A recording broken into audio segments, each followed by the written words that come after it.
scioglyate. Vedanti tattvavidastattvamagyaya madvayam Brahma Paramatma Bhagavan iti shabdyate.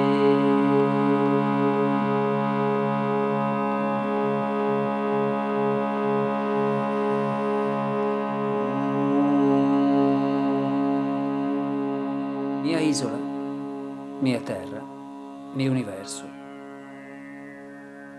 presuppone un io, ma non c'è nessun io. C'è un'isola, una terra e un universo, senza nessuno che faccia nulla. Ma questa energia contratta in questo personaggio vede l'isola, vive nell'isola, crede in una terra sospesa nel vuoto, in un sistema solare e in un universo. Ed è qui che comincia la ricerca e la manifestazione delle cose.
Quando si pensa di raggiungere quello che chiamiamo l'illuminazione, anche lì, anche nell'illuminazione c'è una chiusura, perché c'è un illuminato e un ignorante, un realizzato e uno stupido, un buono e un cattivo, ed è il cibo delle religioni, il foraggio dei sistemi. Il Dio ce ne scampi e liberi, qualsiasi Dio.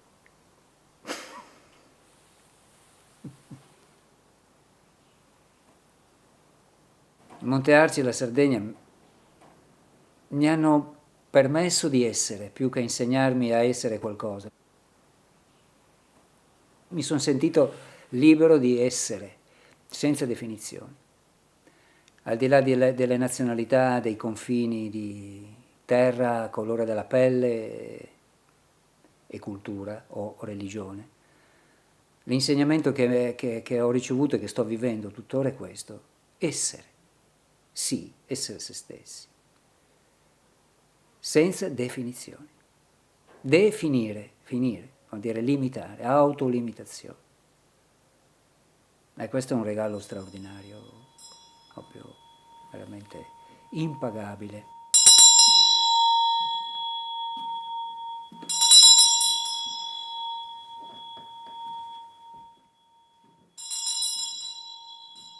Qui ho avuto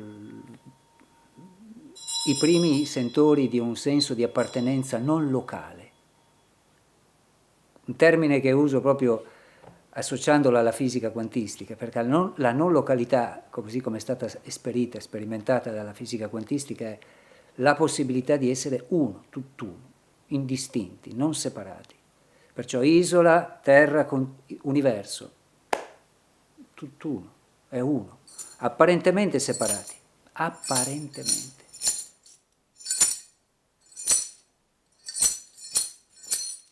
La non località è la possibilità di comprendere che non c'è separazione.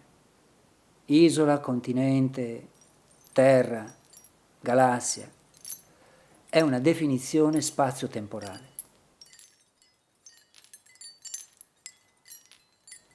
Universo organico, come direbbe Giuliana Conforto.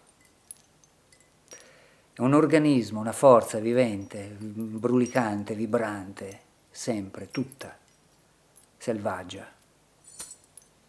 non può controllarla nessuno.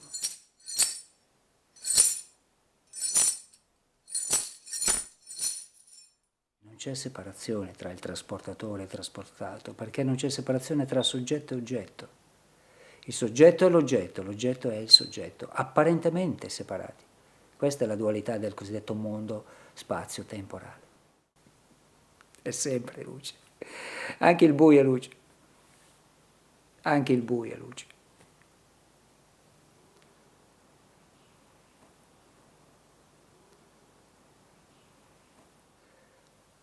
Il tentativo è essere un tramite dell'accadimento, come una macchina fotografica riesce a fissare in un attimo la luce e la stampa e crea quella che noi poi chiamiamo fotoni fissati. Nella pittura si può fare la stessa cosa se si prova a tenere lontana la mente concettuale dalla continua necessità di elaborare uno scopo, di costruire uno scopo, un senso. Le cose da quel punto di vista e di vita non hanno nessun senso logico, non c'è nessuna logica nella creazione.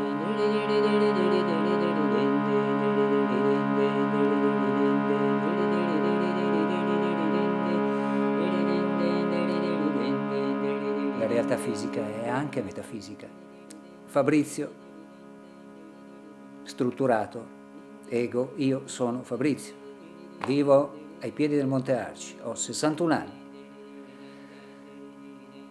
Questa è la mia identificazione e definizione e anche prigione.